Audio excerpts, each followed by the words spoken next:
Just watch this. Are you actually kidding me? Those are the kind of shots we are going to be dealing with in today's video, guys, because these are 10 NBA basketball shots that just should not have went in. I don't think we need much more of an explanation other than that. Do want to just say that it's March Madness. It's about to be the NBA playoffs, which means basketball is heating up. We're doing videos every Monday, Wednesday, and Friday here. If you are not subscribed, make sure to subscribe so you do not miss a video. Anyway, we're starting off with number 10, Tyreke Evans. Okay, so here we are in the 2011 season. If you remember, there was a time where we thought Tyreke Evans might be a future NBA All-Star for a long time. There was still hope for this right now, but I mean, it's the Sacramento Kings. Come on, no good things can happen. Except for this, I guess, because we see here, first, Tyreke gets the steal, scores, puts his team up by 1. That is clearly not the crazy shot that's about to happen, though. Because then on the other end, OJ Mayo takes the ball and throws up a prayer, and it goes in. The Kings are the Kings. Of course, they have no timeouts. So, ball just gets inbounded to Tyreke,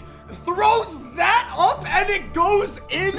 Are you actually kidding me? Are you joking? Okay, so not only does he make this, but it looks like the Grizzlies player touches the ball, so he loses control of the ball, regathers himself, throws up a half-court shot, and nails it. Easily one of the craziest buzzer beaters I have ever seen. Number 9, Trevor Booker. Now, some of these shots are going to be buzzer beaters to win games. Some of them are going to be incredibly huge shots that end up altering championships. And then we're gonna have shots like this. So here we are, Jazz versus Thunder. There is 0.2 seconds left on the shot clock. Based on NBA rules, if there is less than 0.3 seconds left on the clock or the shot clock or whatever, you cannot physically shoot a basketball. Fun fact, this is actually called the Trent Tucker rule, because back in 1990, there was only 0.1 seconds left in a game, and the Knicks inbounded the ball to Trent Tucker, who took a jump shot and made it, and it counted. So that's not allowed anymore. What is allowed is this. Ball gets inbounded to Trevor Booker, and then...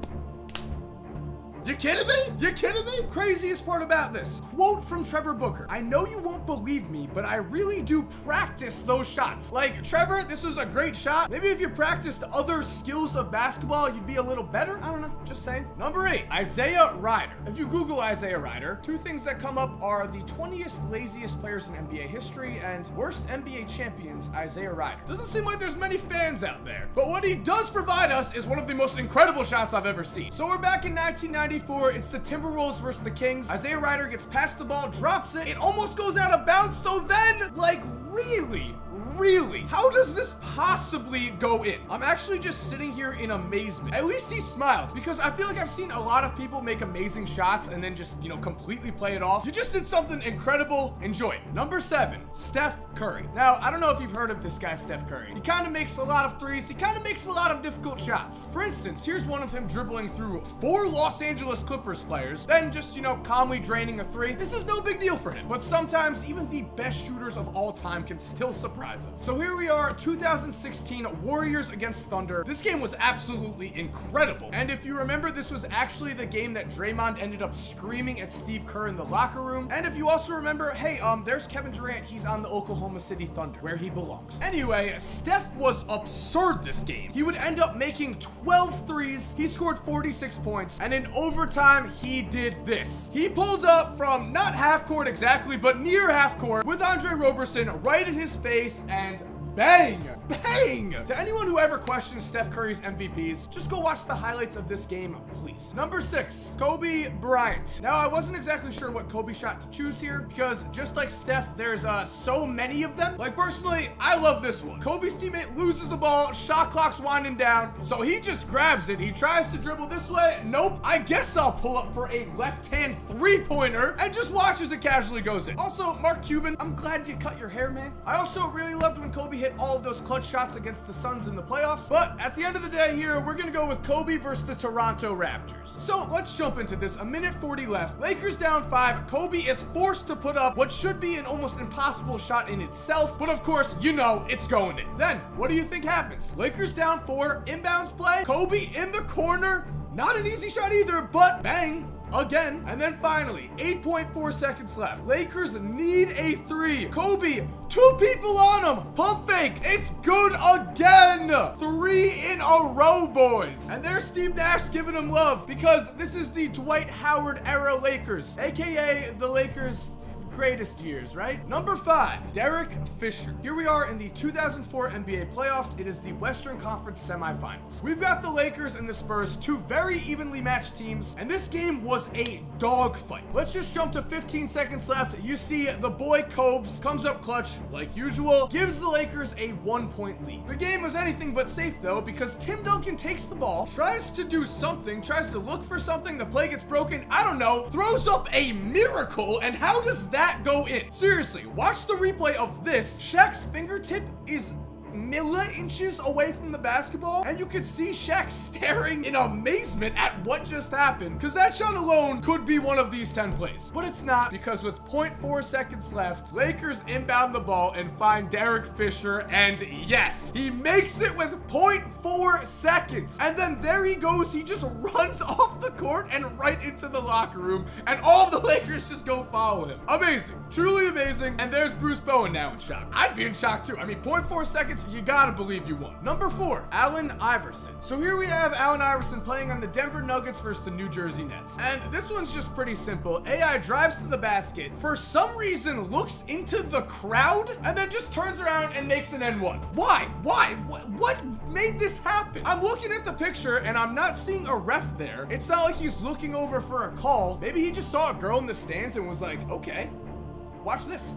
Bang. I've been saying bang a lot. Okay, let's try not to do that for the next few shots. Number 3, Taj Gibson. Also, I guess, do you believe in miracles? So this one's actually from last season, which is why I wanted to include it. We've got the Thunder, we've got the Trailblazers, and the Trailblazers try their best to throw the ball all the way down court with 3 seconds left and get a play going. Seems like a no-risk situation, except that Taj Gibson somehow catches the deflected pass and just heaves a full court shot one-handed. Like, I think shots like this are just so truly incredible, because yeah, full court shots when you're shooting like in rhythm are also amazing, but this is just an absolute chuck. This just makes no sense as to why this went in, but it did, and that's why it's in the video. Number 2, Chris Paul. This one had to be here because we are in the 2015 NBA playoffs, Game 7 against the San Antonio Spurs, and this is just do or die, baby. This is as do or die as you could possibly get. And if you have any doubts about Chris Paul in the clutch, here he is, blows by Danny Green. Tim Duncan comes over with great help, and then off 1 foot, Chris Paul hits this. Man, that is just, I mean, I don't want to say that's a circus shot or anything like that. That is just an incredible shot. The amount of balance you have to have, the amount of just court vision and just everything. That's just what clutch is. That's just who Chris Paul is, man. We're seeing it as a rocket. The guy's a winner. And finally, number 1, Ray Allen. You knew this was coming. You knew this had to be in the video. So we're gonna set the stage here. Here we are with 1:30 left. LeBron James is guarding Tony Parker. This is actually what the Heat wanted. They had LeBron guarding the center on this play so that when there was a switch, LeBron would be guarding Tony. And at first, it seems to work. LeBron cuts off the drive, but then Tony Parker, a step back 3 in LeBron's face. Wow. Again, this is one of those shots that could be on this list if, you know, the Spurs won the game, which we're getting to. Spurs get a stop. Then on offense, again,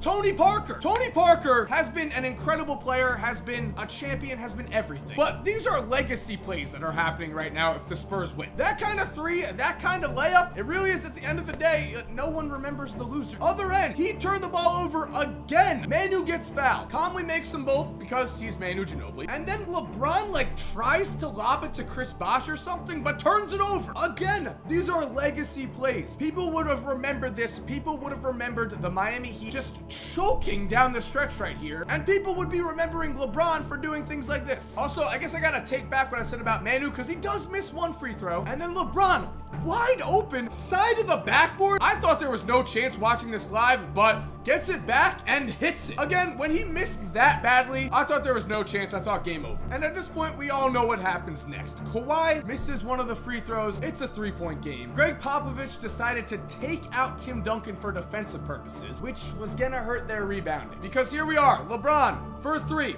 off. Chris Bosh grabs that in traffic. Ray Allen, oh my God. Oh my God. Do you understand how difficult that shot was? Ray Allen had to backpedal at least 3 to 4 steps, catch the ball exactly behind the line, change his momentum, rise up, shoot with the guy right in his face. He's right there, and just calmly drains. Because you know what? Ray Allen practices shots like that all the time. He says, I've practiced that shot. That's why he was such an incredible shooter. He was able to make game situation shots like this because no one practiced like that, man. But yeah, what an incredible game. If Ray Allen's shot does not go in here, LeBron has one less championship. It really is amazing that one shot can dictate a man's historical legacy that intensely. All right, guys, well, we got through 10 plays, actually 11 plays, and they were all amazing. I really liked making this video. If you liked watching it, make sure to subscribe. Doing videos every Monday, Wednesday, and Friday around 6 p.m. Eastern. Don't kill me on the 6 p.m. I try my best. And if you are already subscribed, thank you so much for supporting. You are awesome. You know that. And as always, have an awesome day, and cue that music.